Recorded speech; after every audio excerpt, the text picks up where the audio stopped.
سلام، ان شاء الله تكونوا كامل لاباس وتكونوا كامل بخير. واليوم حبيت نوجد معكم بنيون ساهل وبزاف بنين، غوصات اللي توجد ليه دونك على بالنا بلي العيد الكبير ماهوش تاع الكاطو بزاف مي كومام انا بيرسونيلمون كنت خلاص هذاك المثل اللي يقول العيد الصغير للقش والعيد الكبير للكبش. انا بوغ موا كي العيد الصغير كي العيد الكبير لازم تكون الحلوى هي اللي حاضره، وانا في العيد الكبير هاو لازمني نتقهوى بالكاطو ماحش نتقهوى باللحم بيان سور. دونك ما نطولش عليكم، خليني نبداو بلا غيسه تاعنا. دونك لهنا درت كيله تاع بسكوي بيمو مرحي رقيق مليح، زدت له كيله تاع مكسرات مرحيين مليح ومن بعد زدت في الاخر كيله تاع نواه كوكو. راح نزيد لهم لهنا الكاكاو، شوفوا انا في الاول زدت 2 مغارف كبار تاع الكاكاو وقعدت نخلط فيهم كلش ناشف في ناشف، وقعدت نشوف من بعد زدت 2 مغارف كبار واحد اخرين، يعني كلش درت 4 مغارف كبار تاع الكاكاو. دونك خلطهم مليح ناشف في ناشف، والعجينه تاعي هنايا راح نلمها باوبتيلا. مي قبل رايحه ندير 4 مغارف كبار تاع الزبده يكونوا ذايبين، دونك ذوبتهم ورايحه نزيدهم في النواشف تاعنا، ندخلهم مليح يعني راح نسيوين كامل هذوك النواشف راح يتقاسوا ولا راح يتشمخوا بالزبده. دونك لهنا بديت ندخل فيها بيدي كيما راكم تشوفوا، ومن بعد راح نبدا ديريكتومون نلم بشوكولا تارتيني اللي هي اوبتيلا. دونك لهنا البنات اللي ما تحبش تلم بشوكولا حابه دير كونفيتور يجيب بزاف بنين، سينو اللي تحب دير طوفيا ولا كراميل ثاني كيف تجي بنين.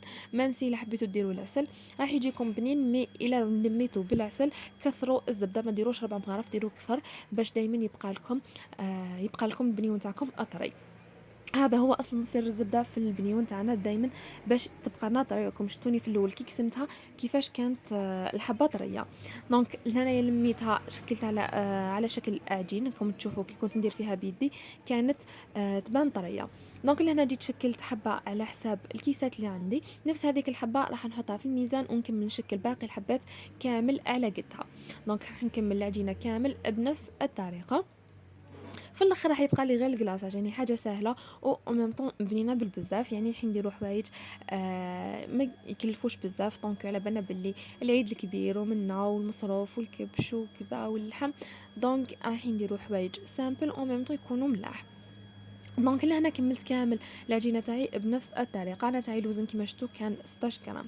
دونك غير كملتها انا كنت ديجا اون ميم طون حطيت شوكولا الذوب. دونك حطيت هذه الشوكولا اللي بالحليب الذوب لي. دونك غير دابت هنايا نبدا نقلاصي الحبات تاوعي، دونك بالحبه حتى نقلاصيها كامل. فوالا شوفوا هنا كي كملتوا، هي دو بريفيرونس تعاودوا البلاطو تاعكم كيما راه تحطوه قبل ما تغلاصيوه بالشوكولا، تحطوه في الفريجيدار من ربع ساعه حتى نص ساعه، يعني كيما حبيتوا. هذاك هو الحبات راح يزيدوا يشدوا روحهم مليح. مي انا خدمت بها ديريكتومون وشغل عرفت الحبه برك باش ما تديفورماليش. سينو نتوما حطوه في الفريجيدار قبل من بعد اغلاصيوه يجيكم ساهل ماهل. دونك هنا كملت كلاصيت الحبات كامل بنفس الطريقه، وفي الاخر الشوكولا اللي بقات لي عاودت طراسيت بها من فوق، درت هذو الخطوط اللي راكم تشوفوا فيهم، وفي الاخر خرجت لي هذه هي الريزلت. غسات بزاف سهله بزاف بنينه، جربوها والمقادير تاعها بزاف سامبل. دونك هذه هي الغسالة تاعنا تاع نهار اليوم. نخليكم في امان الله.